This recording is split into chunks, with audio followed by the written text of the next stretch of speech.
자, 오늘 로마서 42번째 본질에 집중하라, 본질에 집중하라라는 제목으로 말씀 나누도록 하겠습니다. 교회든 그 사람들의 어떤 모임이든 이 본질을 아주 중요하게 생각합니다. 교회도 본질이 중요하고 일반 사회나 또 일반 모임에서도 그 본질들이 상당히 중요한데요.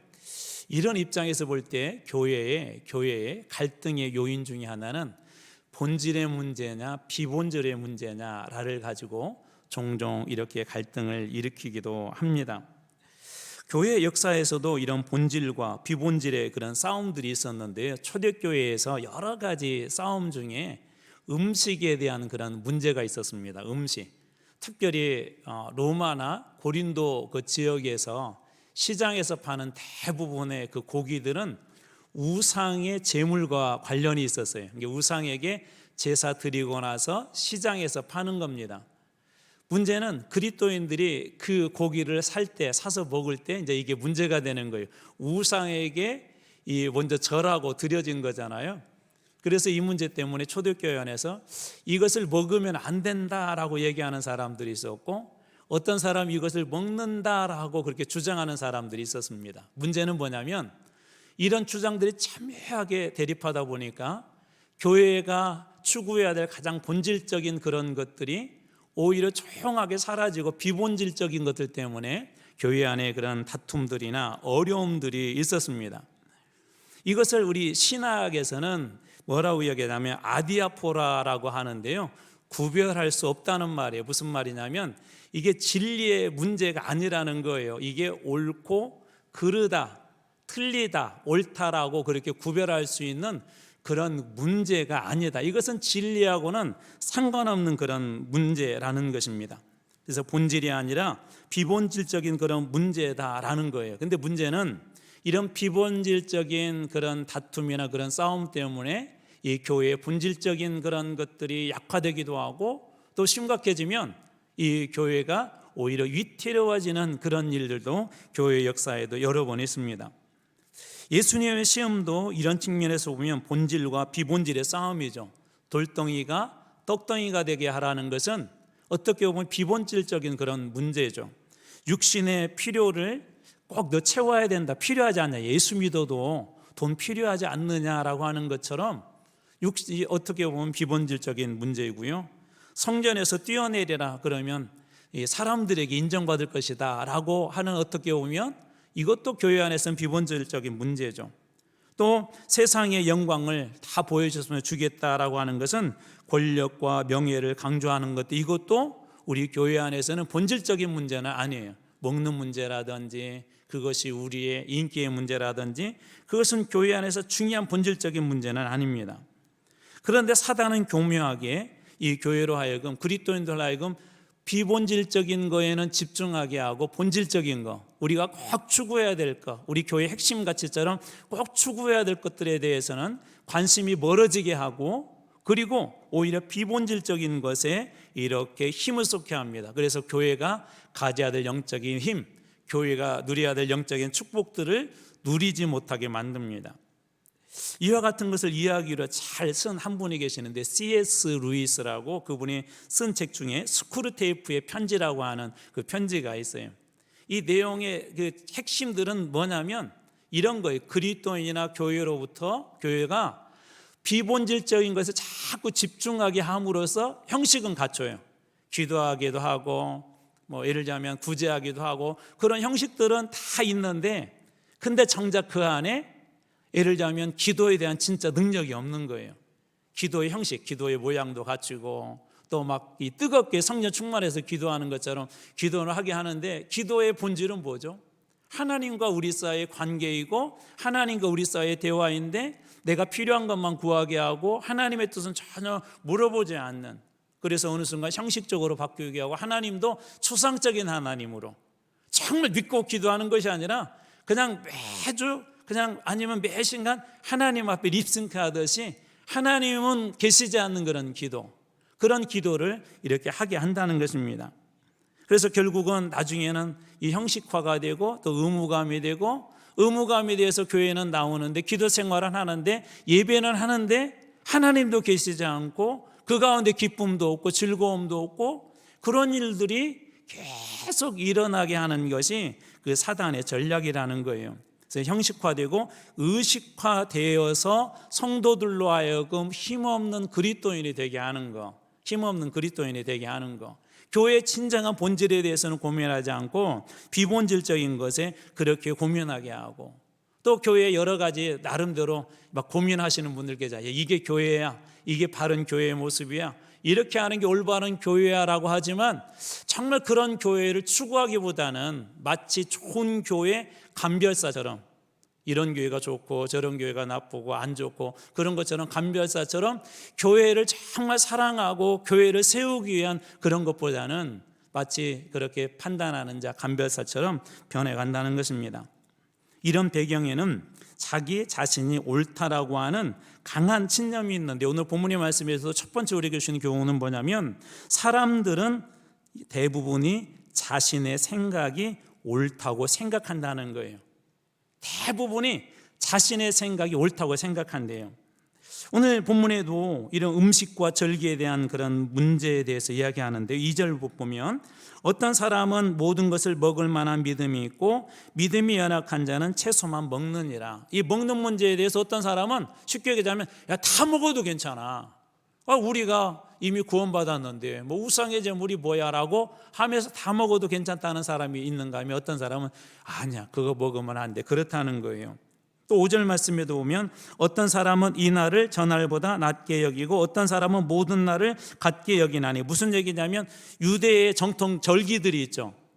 어떤 사람들은, 어떤 정통 그 유대인들, 유대 그리스도인들은 이 절기는 중요해, 꼭 지켜, 이 절기는 중요한 거야 라고 그렇게 이야기하는 사람이 있는가 하면, 어떤 사람들은 아니야, 이제 주님께서 모든 날을 다 복되게 하셨기 때문에 이 절기만 중요한 것이 아니라 매일매일이 중요해. 우리식으로 얘기하면 주일날 예배 드리는 것만 중요한 것이 아니라 우리의 삶도 중요해 라고 그렇게 얘기하는 사람들이 있다는 거예요.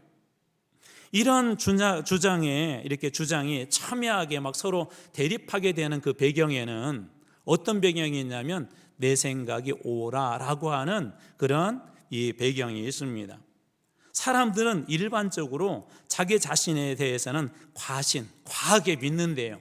자기 생각이나 그런 것들을 과하게 믿는다고 합니다.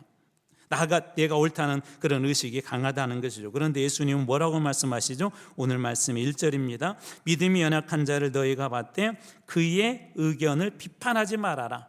그 사람이 아니야, 우리 채소만 먹어야 돼 라고 이야기한다고 해서 그 사람에 대해서 내가 함부로 옳다 그르다 비판하지 말래요.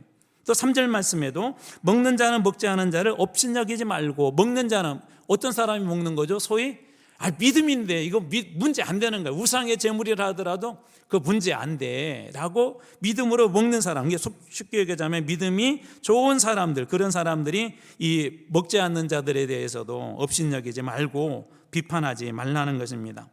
예수님도 이런 말씀을 하셨죠. 비판을 받지 아니하거든 자기를 비판하지 말아라. 이 배경 뒤에는 어떤 게 있냐면, 자기 중심, 자기 생각이 옳다라고 하는 자기 중심의 그런 생각들이 있기 때문에 그렇습니다. 그런데 이런 생각이 우리들에게 어떤 일들을 추진할 때 힘을 주기도 하지만, 반대로 이게 엄청난 큰 우리 신앙의 오류를 범할 수도 있다는 것을 우리는 기억해야 합니다. 왜 그러냐면, 예를 들어서 확증 편향이라는 게 있잖아요. 확증 편향. 이건 대부분이 자신의 기존 그런 신념이나 어떤 가치관들이 있는데, 그것을 강화하는 쪽으로만 정보를 선택을 해요. 내가 옳다고 생각하는 것만 정보를 선택하고 나머지 내 생각하고 다른 정보들은 다 무시를 해버리게 됩니다. 그러면 그것이 자꾸 쌓여서 나중에는 어떤 소리도 들어오지 않죠. 그 외에 어떤 정보는 무시하고 또 그거에 대해서는 받아들이지도 않고, 쉽게 얘기하면 보고 싶은 것만 보고 듣고 싶은 것만 듣는 것, 이런 것들이 바로 확증 편향입니다. 이런 것들에 자꾸 빠지게 되면 어떤 문제들이 발생하게 되냐면, 다른 사람의 생각들은 무조건 틀리는 거예요. 최근에 우리나라의 좀 이렇게 극단적인 분들의 성향이 대부분 이런 성향들이에요. 과학적으로 설명이 되고 뭐 실제적으로 보여주고 아무리 실제를 얘기해도 진실을 얘기해도 확증 편향에 사로잡힌 사람들은 절대 그것을 받아들이지 않습니다. 진실을 얘기해도 절대 받아들이지 않습니다. 신앙에서도 이런 일들이 일어날 수가 있어요. 그러다 보면 어떻게 해요?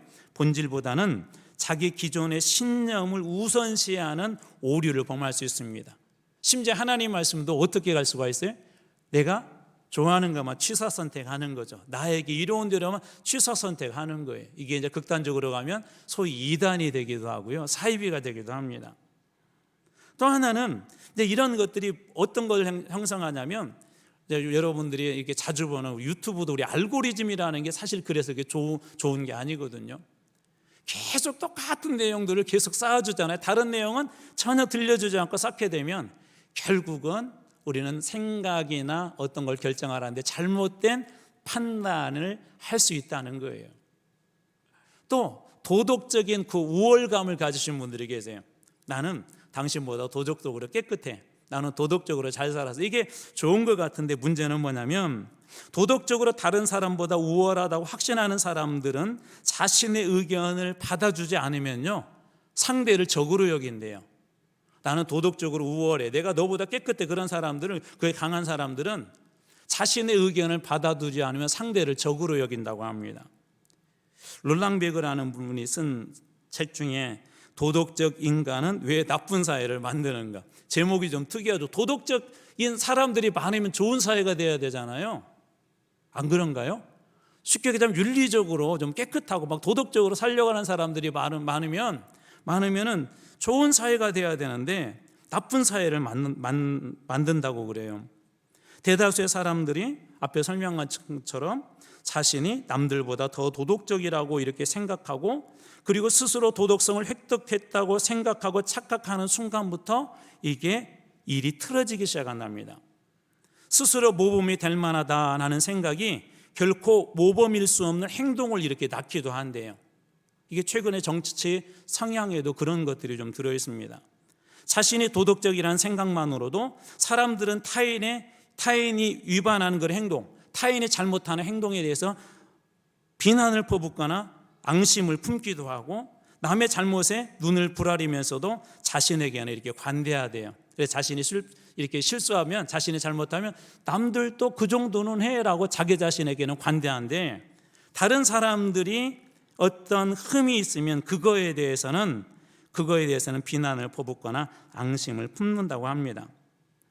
이런 것들이 이제 계속해서 부도덕한 행동으로 이어지고, 이런 행동들이 모여지면 그게 나쁜 사회가 된대. 그래서 도덕적으로 오히려 내가 우월하다고 생각하는 사람들이 많으면 많을수록 나쁜 사회가 될 가망성이 있답니다. 그래서 이분의 책에 이런 내용이 있는데요, 자신을 과대평가하는 경향이 두드러지는 사람들은 확실히 남들과 차별화될까? 그렇대요. 좋은 쪽으로 차별화된 것이 아니라, 하지만 나쁜 방향으로 차별화된다. 이게 좀 암담하지 않습니까? 도덕적으로 정말 깨끗하다고 자기 자신이 얘기하는 그런 사람들이 다른 사람들과 차별을 하면 좋은 쪽으로 차별화가 돼야 되는데 나쁜 방향으로 차별화된대요. 자기 자신에 대해서는 관대하면서 다른 사람에 대해서는 비난을 넘어서 나중에 혐오를 하고, 혐오를 넘어서 극단적인 그런 행동까지 이어진다는 것입니다. 우리나라 요즘 정치 어떤 국민들 중에 이 정치 그런 모습 속에 이 모습들이 사실은 다 들어있는 거예요. 극단적으로 가는 이유 중에 하나가, 나는 옳고, 나는 도덕적으로 깨끗하고, 법적으로 나는 우리 대한민국을 사랑하고 하면서, 근데 문제는 뭐예요? 그게 혐오하고 비난하고 극단적으로 간다는 것이죠. 미국에서 1000명의 일반인을 대상으로 이렇게 조사를 했대. 죽어서 천국 갈 만한 연예인들, 유명한 사람들 이렇게 한번 조사를 해봤대요. 1위가 마더 테레사가 나왔답니다. 마더 테레사 79%인가 나왔대요. 79%. 그 다음에 유명한 농구선수 마이클 조던이 65%가 나왔고요. 다이애나 왕세자비가 60%로 나타났대요. 기억하신가요? 기억? 첫 번째 얼마 나왔어요? 네, 이 숫자를 기억하세요. 79%. 사실 대단하죠. 다른 사람들이 볼 때 저 사람은 천국 갈 것이라고 생각 79%면 엄청난 거죠. 그리고 나서 각자에게 물어봤대. 당신은 천국 갈 수 있을 것 같습니까? 라고 물어봤더니 얼마 나왔을 것 같아요? 어차피 틀려요. 대답해 보세요.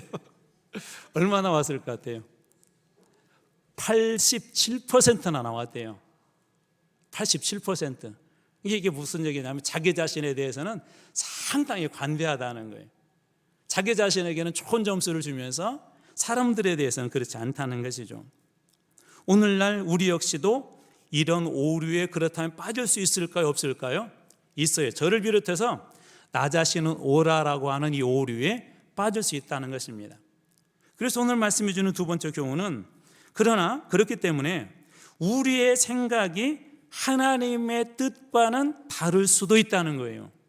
내 생각이 옳게 보이는데 하나님의 뜻과 하나님의 생각과는 다를 수도 있다는 걸 기억하라는 것입니다. 세상의 기준과 하나님의 기준도 다르죠. 일반적으로 세상에서는 좋은 차를 타고 다니면 사람들이 알아주고 높은 자리에 있으면 알아주죠. 예전에, 요즘은 이제 그렇게 부르지는 않지만 예전에 동사무소 시절에 어느 유명한 이게 배지단, 금 배지단 분이 그곳에 가가지고 큰 소리 쳤대요. 내가 누군지 알아? 내가 아무개야, 이 지역 누구야라고 그렇게 얘기했대요. 뭐 큰 소리 칠만하죠. 세상에서는 사실 그런 분들 오시면 대접도 하고, 동사무소 같은데 아마 가면 그 옛날에는 동장님 나오셔가지고 아마 차라도 한잔 하시자고 하고 여러 가지 접대도 했을 것 같아요. 세상에서는 그런 분들을 높게 보죠. 그런 걸 성경은 또 기준으로 보죠.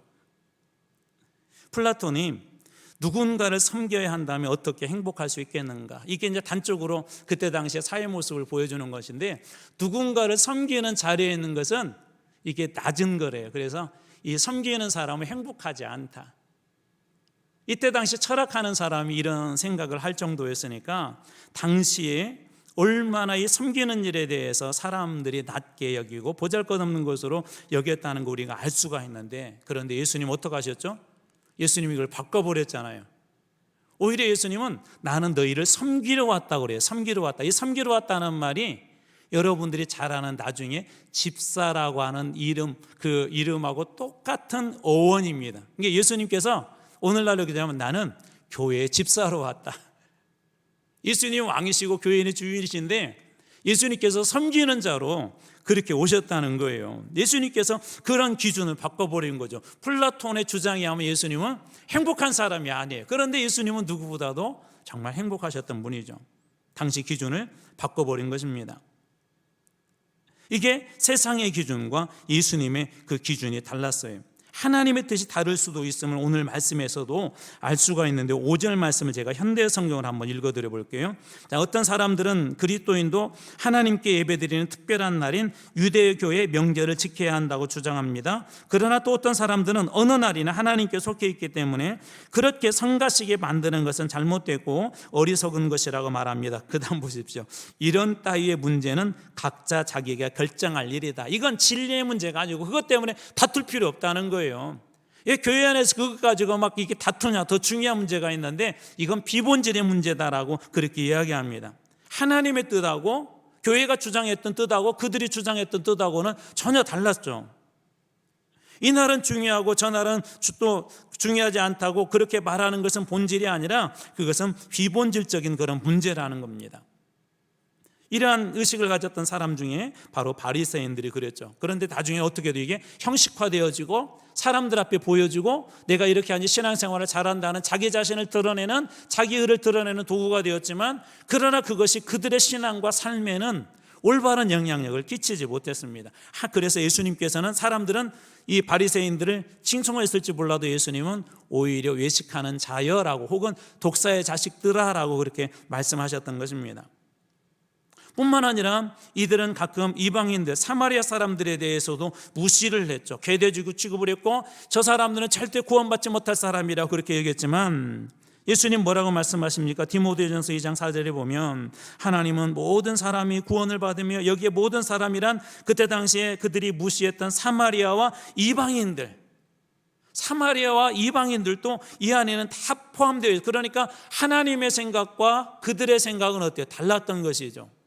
그들이 아무리 옳게 여기고 내 생각이 옳아, 이게 우리 사회의 문화야, 이게 우리의 전통이야 얘기했지만 자기의 그 생각과 자기의 뜻과 혹은 하나님의 생각과 하나님의 뜻이 다를 수도 있다는 것입니다. 그렇기 때문에 오늘 세 번째로 주시는 교훈은 본질에 집중하고 하나님의 영광을 위해서 살아야 된다는 거예요. 본질에 집중하고 하나님의 영광을 위해서. 오늘 말씀의 8절인데요. 이건 같이 한번 읽어보겠습니다. 같이 읽습니다. 시작.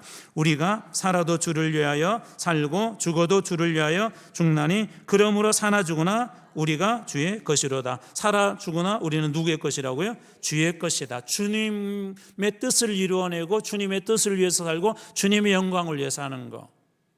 하나님께서 우리를 창조하신 중요한 목적이 뭐죠? 하나님의 영광을 위해서 살라고 불러주셨다는 거예요.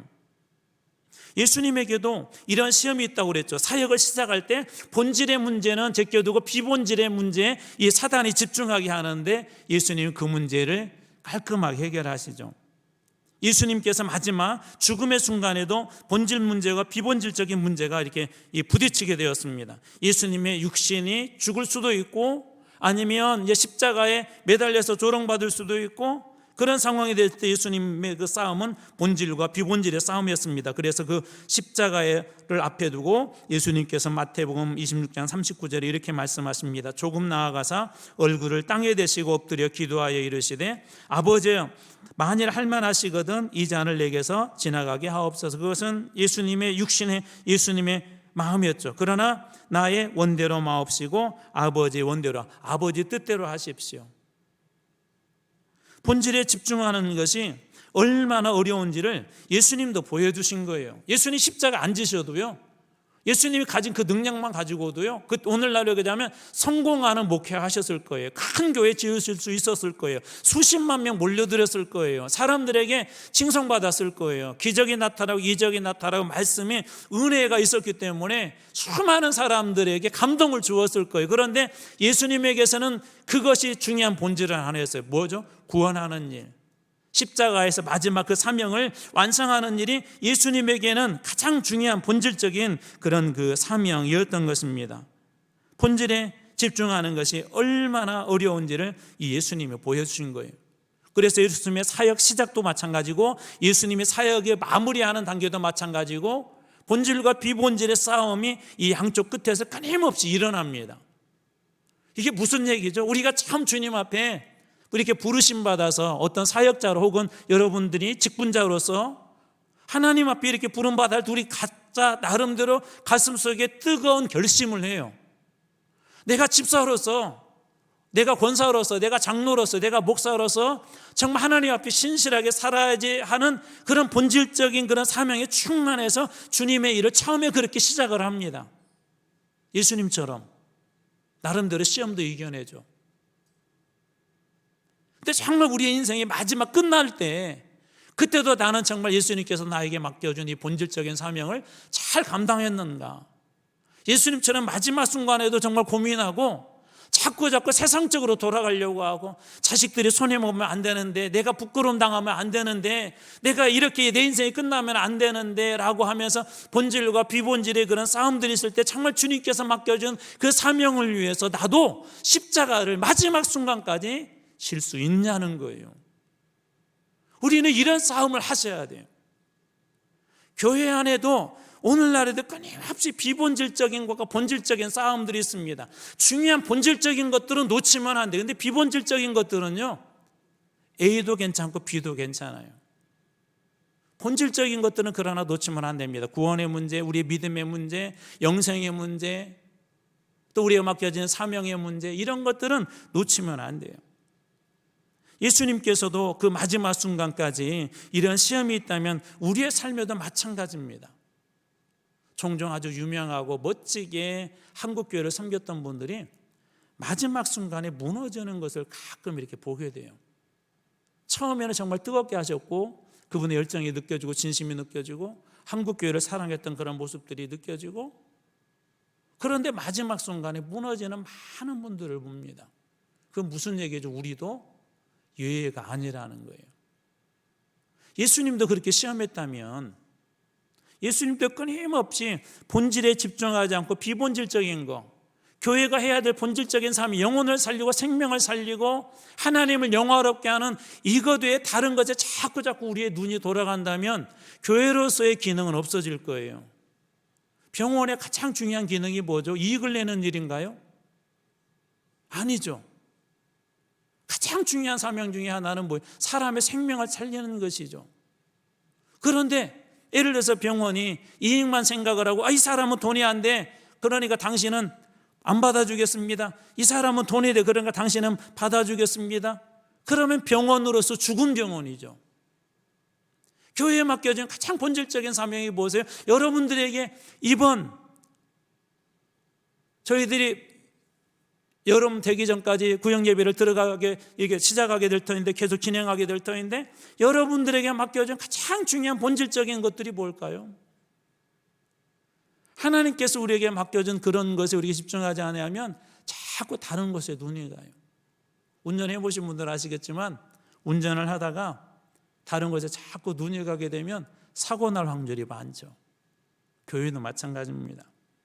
그래서 본질에 집중하기 위해서 해야 될 세 가지를 여러분들에게 한번 제시하고 싶습니다. 첫 번째로는 기준을 분명하게 하라는 거예요. 기준. 그때마다 이게 본질에 부합하는 건가? 그 기준을 하라는 거예요. 디모데후서 3장 16절 모든 성경은 하나님의 감동으로 된 것은 교훈과 책망과 바르게 함과 교훈, 책망, 바르게 함. 하나님의 말씀이 성경이 우리에게 그렇게 기준이 되어준다는 거예요. 앞에 설명드린 것처럼 좋아하는 말씀으로만 우리는 기준을 삼고 싶어 하죠. 신명기 28장에 축복과 저주가 동시에 나와요. 근데 여러분 저주의 말씀이 더 많다는 거 아세요? 축복의 말씀보다 저주의 말씀이 더 많아요. 근데 우리는 대부분 축복의 말씀을 기억하죠. 우리 자녀들 생각할 때마다 머리가 되고 꼬리가 되지 아니하고 그런 말씀들은 기억하시죠. 좋아하는 말씀으로만 기준으로 삼게 되면 나중에 어떤 일이 일어나게 되냐면 우리가 주를 위해서 고난을 받아야 된다는 이러한 사실에 대해서 우리는 치워놔버리고 주님께서 주는 축복만 누리기를 원하고 교회 안에서는 안락한 예배만 드리기를 원하고 봉사원신은 사라져버리게 됩니다. 그래서 본질에 집중하기 위해서 필요한 게 말씀이에요. 예수님께서도 우리가 잘 아는 것처럼 마태복음 4장 4절에 이 사단의 위협을 이 본질적인 그 문제 그걸 기준을 말씀으로 삼았죠. 예수께서 대답하여 이르시되 기록되었으되 다 기록되었으되라는 건 뭐죠? 말씀으로 비본질적인 것을 요구하는 유혹하는 사단을 거기서 이기는 거예요. 사람이 떡으로만 살 것이 아니요 하나님의 입으로부터 나오는 모든 말씀으로 살 것이니라 하였느니라.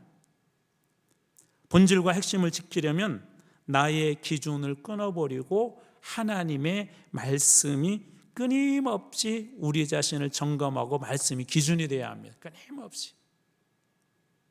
그래서 말씀은 뭐라고 말씀하시는가? 지금 이 상황에서 하나님 말씀은 뭐라고 말씀하시는가? 사도행전에서도 교회의 가장 본질적인 사명이 뭐였었죠? 복음 전하는 일 아니었습니까? 그 일 때문에 사도행전 4장 29절에 보면 주여 이제도 그들의 위협함을 굽어보시고 기도하는데요. 기도의 내용이 뭐냐면 또 종들로 하여금 담대히 하나님 말씀을 전하게 하여 주십시오. 중요한 기도 제목이 뭐였냐면 교회의 본질을 잃지 않도록 교회에 맡겨준 증인의 삶을 잃지 않도록 사도행전 8장 25절에도 두 사도가 주의 말씀을 증언하여 말한 후에 예루살렘으로 돌아갈새 사마리아 이내에 이때 당시에 많은 사람들이 사마리아 사람들을 이렇게 비아냥거렸다고 그랬죠.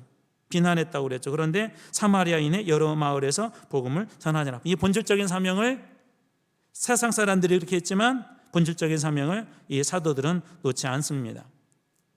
왜 그렇죠? 하나님의 말씀이 그렇게 이야기하고 있기 때문에 그런 것입니다. 그래서 첫 번째 본질에 집중하기 위해서는 기준, 하나님의 말씀을 기준으로 삼는 거예요. 하나님의 말씀. 고민하셔야 돼요. 고민하지 않으면 보이지 않아요. 끊임없이 하나님의 말씀으로 맞는가 안 맞는가 고민하지 않으면 절대 안 보여요. 그러면 어떻게 돼요? 말씀을 기준으로 삼지 않으면 내가 기준이 되죠. 아까 앞에서 설명드렸어요. 내가 기준이 될 때 내 생각과 판단이 오히려 나쁜 사회를 만들 수 있다는 것을 보았어요. 그래서 중요한 건 하나님의 말씀이 기준이 되게 하셔야 돼요. 두 번째로 반복적인 그런 훈련이 우리들에게 필요합니다. 운동선수들이 반복적으로 훈련할 때 거기에 필요한 근육들이 이렇게 발달이 된대요. 특별히 기초훈련은 운동선수들이 중요하게 여겨요. 육상은 모든 그 운동 경기의 기초거든요. 육상은. 그래서 모든 그 운동하는 사람들, 운동선수들 보면요, 그 안에 이렇게 막 달리기하고 뛰고 하는 게 들어있는 이유 중에 하나가 뭐냐면 기초이기 때문에 그래요. 특별히 여러분, 가장 기본적인 것에 충실하십시오. 저희 교회가 4가지 핵심 가치를 여러분들하고 지난번에 또 우리 한번 나눴었는데요. 말씀, 기도, 교제, 증거, 이것이 우리 신앙의 가장 기초적인 것들이에요. 예를 들자면 말씀은 여호수아에게 이렇게 말씀하시죠. 이제 가나안 땅에 들어가기 전에 이 율법책을 내 입에서 떠나지 말게 하며 주야로 그것을 묵상해, 끊임없이 묵상하는 훈련을 해라. 묵상하는 훈련.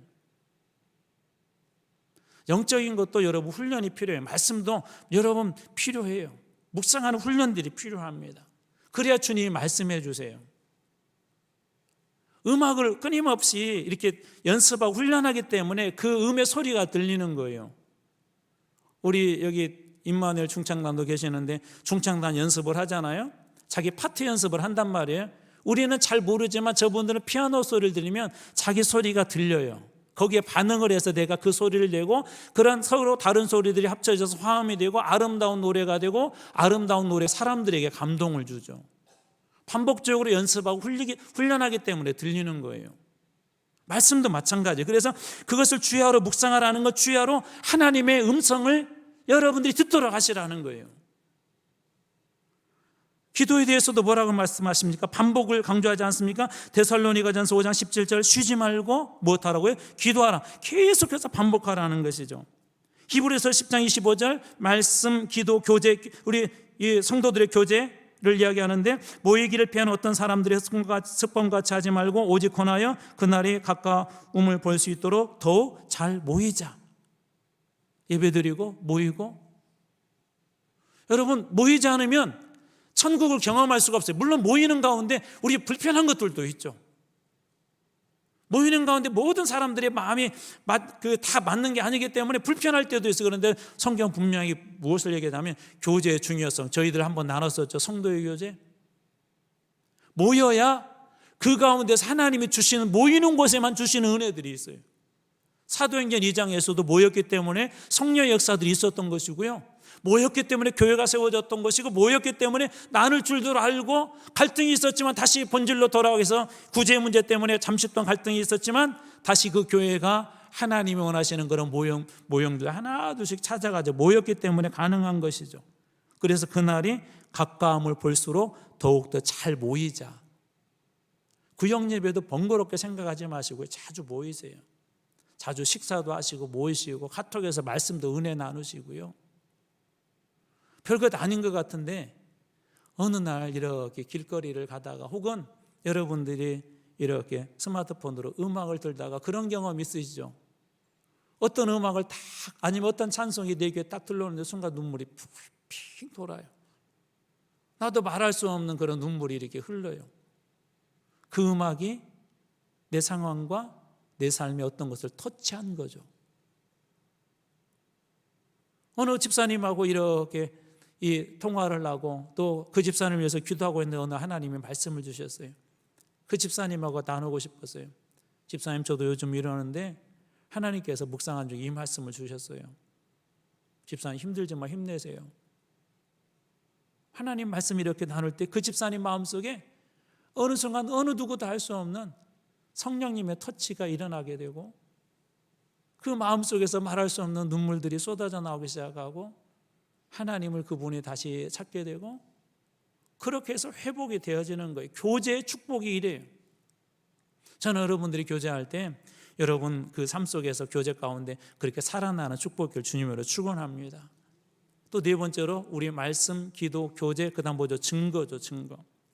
디모데후서 4장 2절 말씀, 너는 말씀을 전파하라. 때를 얻든지 못 얻든지 항상 힘써라. 범사의 오래 참음과 가르침으로 경책하며 경계하며 권하라. 말씀을 전파하라. 때를 얻든지 못 얻든지.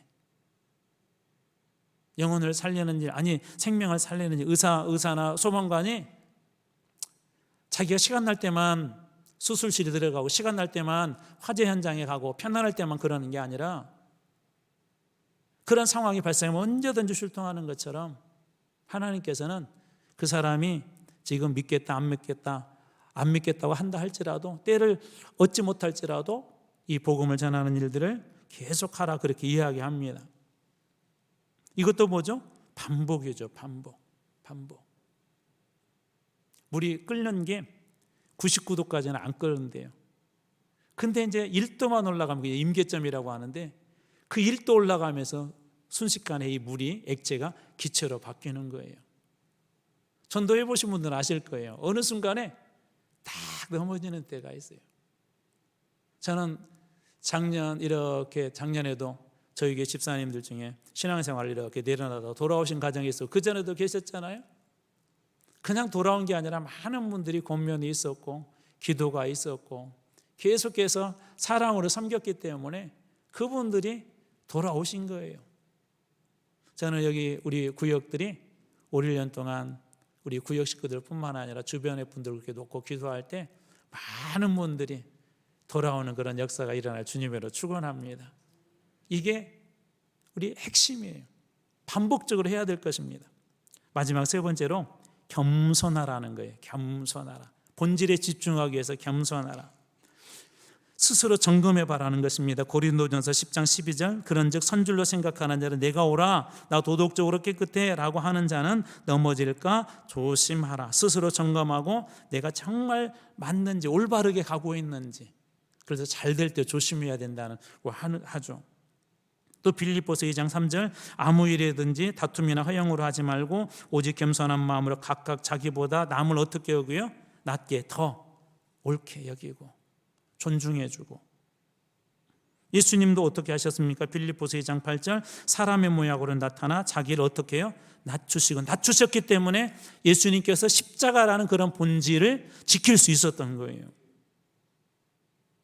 자 이제 말씀 정리합니다. 사람들은 일반적으로 자신이 옳다고 생각한다고 그랬죠. 그러나 하나님의 생각과 다를 수도 있다는 얘기를 나눴고 마지막 세 번째로 우리는 그렇기 때문에 더 본질에 집중할 때 하나님의 뜻도 이루고 그것을 통해서 하나님의 영광을 드러낸다는 말씀도 나누었습니다. 본질에 집중하기 위해서 말씀이 기준이 되게 하고 가장 기초적인 훈련 우리의 말씀, 기도, 교제, 증거 이것을 반복적으로 끊임없이 삶 속에서 살아내고 몸에 배도록 살아내고 그리고 하나님 앞에 겸손할 때 주님의 음성, 하나님의 뜻들을 우리는 바르게 볼 수 있게 됩니다. 저는 우리 한국 교회도 다시 이 로마서 시작할 때 가장 첫 번째 사실은 이 얘기를 했어요.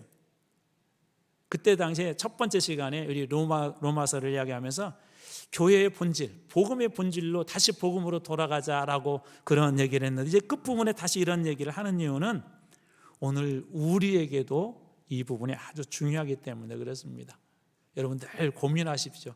이게 정말 본질인가 아니면 비본질적인 문제인가? 비본질적인 문제는 양보하셔도 돼요. 그러나 본질은 꼭 여러분 붙잡으시기 바랍니다. 본질에 집중할 때 여러분들 통해서 하나님의 놀라운 역사들이 이곳저곳에서 일어나게 될 줄로 믿습니다.